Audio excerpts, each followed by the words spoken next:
पहला स्टेंजा अपन ने पढ़ लिया है और उसको समझ लिया कि एक पिता जो है अपने पुत्र को नहीं समझ पाने के लिए अपनी व्यथा जो है, उसकी जो पीड़ा है, उसकी जो परेशानी है, उसको बखान कर रहा है। अब हम बात करते हैं स्टेंजा नंबर 2 को लेकर, जिसमें कवि जो है और एलिजाबेथ जेनिंग के माध्यम से जो है एक फादर अपने सन के प्रति किस प्रकार की बात को रखता है, किस प्रकार की उसकी जो पीड़ा है उसको वो बताने का प्रयास करता है। तो पहले बताते हैं, Yet have I killed the seed I spent or sown it where the land of his and none of mine. We speak like strangers, there is no sign of understanding in the air.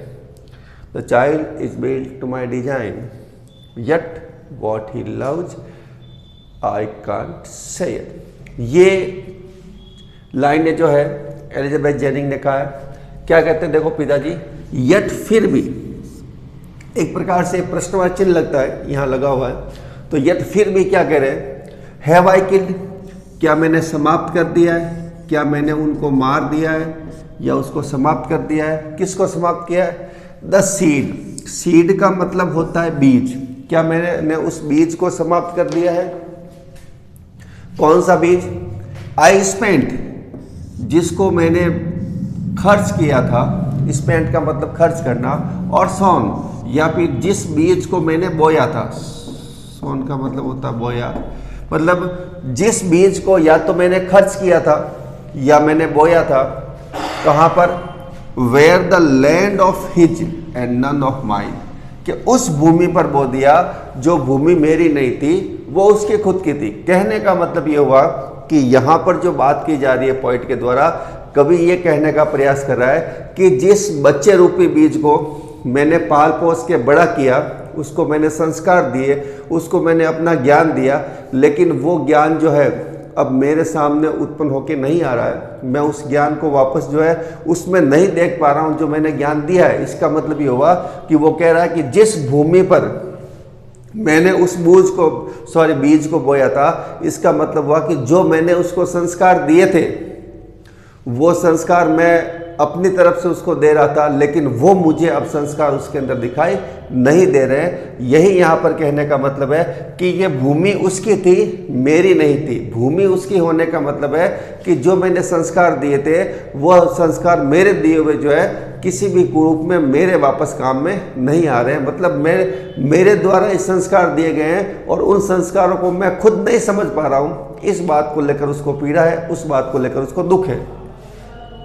उसके बाद में वो कहता है, we speak, हम बातचीत तो करते हैं, लाइक स्ट्रेंजर्स, स्ट्रेंजर्स का मतलब होता है अजनबी, कि हम एक ही घर में रहते हैं, पिता पुत्र हैं, लेकिन फिर भी जो मैंने संस्कार दिए उन संस्कारों को मैं वापस उसमें ढूंढ नहीं पा रहा हूँ। और हम जब बात करते हैं तो हम एक अजनबी की तरह बात कर रहे हैं, जैसे हम पहले कभी मिले ही ना हो, हम पहले कभी साथ में रहे ही ना हो। There is no sign, sign का मतलब होता है संकेत, ऐसा कोई भी संकेत नहीं है। किसका, of understanding in the air, air का मतलब एटमॉस्फेयर से है कि जिस वातावरण के अंदर हम रहते हैं, जिस घर के अंदर हम रहते हैं, तो ऐसा कोई संकेत नहीं है कि हम एक दूसरे को समझ पाए।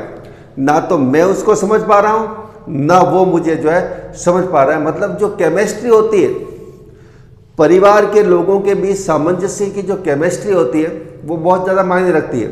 अगर उनकी केमिस्ट्री एक दूसरे से मिलती है तो परिवार बहुत अच्छे ढंग से संयोजित तरीके से आगे बढ़ता है। लेकिन जब परिवार के सदस्यों की केमिस्ट्री जो होती है वो आपस में नहीं मिलती है, इसका मतलब उसमें अलगाववाद आता है, उसमें टूटना होता है।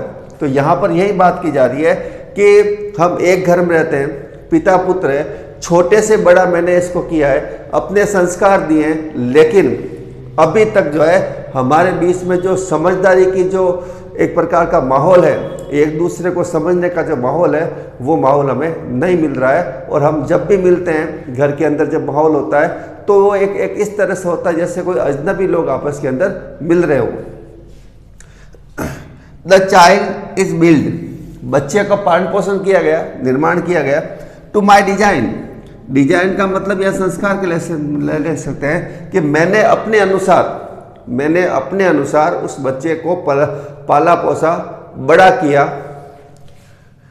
यट फिर भी वॉट इज लव्ड, लेकिन जो वो स्नेह रखता है अपने आप में, कहने का मतलब जो वस्तुएं उसको अच्छी लगती है, जो बातें उसको अच्छी लगती है, जो वो अपनी खुद की समझदारी की जो बातें करता है, आई कांट शेयर, मैं उसको जो है आपके सामने बता नहीं सकता। इसका मतलब ये हुआ मैं उसको आगे भेज नहीं सकता। इसका मतलब ये हुआ कि वो बच्चा जो है इसके बिल्कुल विपरीत चल रहा है। हालांकि संस्कार इसने ही दिए, पाल पोस के इन्होंने ही बड़ा किया, लेकिन फिर भी उन्हें ऐसा लगता है, फादर को ऐसा लगता है कि उसका लड़का जो है वो जिन जिन बातों को मानता है, जो जो बातें उसको अच्छी लगती है, वो बातें उस पिता को अच्छी नहीं लगती, इसलिए वो उस बात को शेयर करना नहीं चाहते।